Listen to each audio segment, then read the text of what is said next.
Hey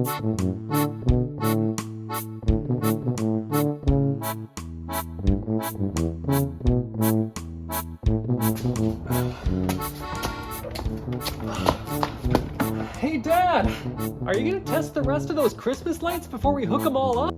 Yeah, sure. Great idea.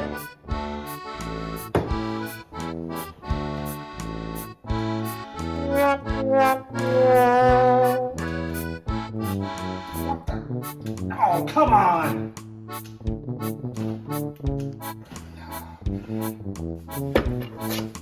Must be a loose connection. Tired of this happening every Christmas? Sure, why not? Remember to always unplug devices before working on them. You don't need that line voltage going through you.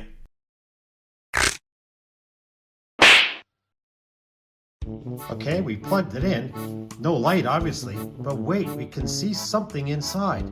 That's that little disc turning, so it's not completely dead. What's going on?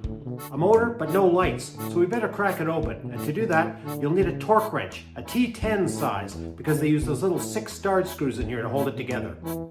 After making sure the power is unplugged, we'll go in with the torque screwdriver.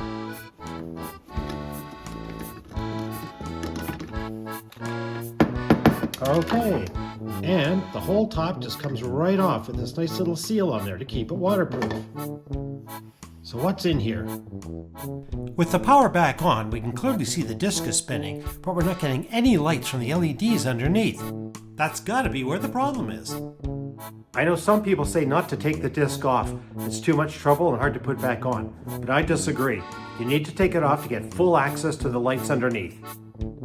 It's not that difficult. The trick is to lift up one of the little arms on this little clip on the top here.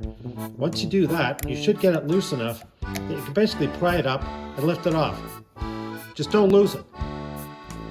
And with that, the disc comes right out. A quick test reveals something interesting. When we power it on, we get nothing, but when we power it off, they briefly flash. It's possible we have a bad LED in there, and there's only one way to find out, unfortunately. We can try and test them, but really we need to replace them one at a time. Unfortunately, as luck would or wouldn't have it, I don't have a bunch of spare LEDs like that kicking around, which means I'm going to have to order some off Amazon. One Amazon order later. Here are my LEDs. So let's see what we got here.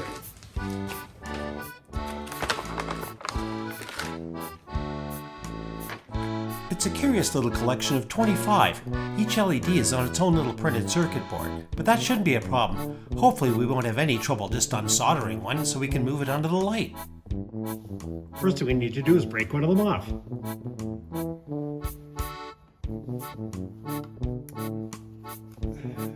There we go. The initial progress looked promising when we got one of the leads unsoldered. However, disaster struck when we lifted up the other one. All our prying had revealed that the LED itself is mounted very strongly to that printed circuit board. A different approach was going to be needed. Our next approach was brutal, if not unique. We decided that, after carefully unsoldering the two LED tabs, we would get behind it with a Dremel tool to see if we could cut it loose. We at least got enough of a slot cut that we could get a screwdriver in behind it, and eventually managed to pry it loose. One frantic search for a dislodged LED later. After locating our wayward LED, we carefully unsoldered one of the old ones off of the circuit board. Surprisingly, it wasn't that well attached. We then soldered a new one in place. In fact, we had to do this twice.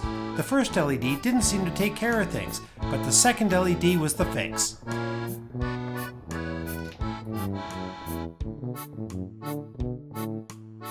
We've got our light working. We can reassemble the whole thing.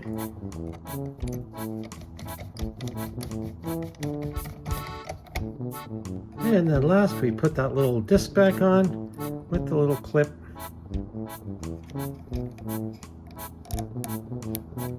And that's it.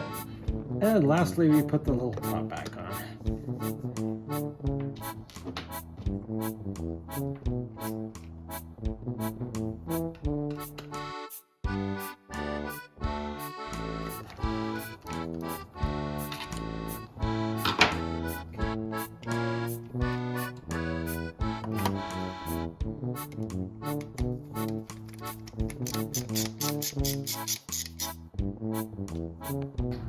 And one final test. Fantastic. And in case you were wondering, this is what I ordered. You'll notice these ones are blue, and they are available in different colors, so be careful when ordering. I ordered the 3-watt variety because I figured I may as well go with the highest power ones available. So in the end, was it worth it? You bet! $7.89 for as many LEDs as I need to replace this one, and 6 or 7 others, versus $19.99 for a full replacement unit.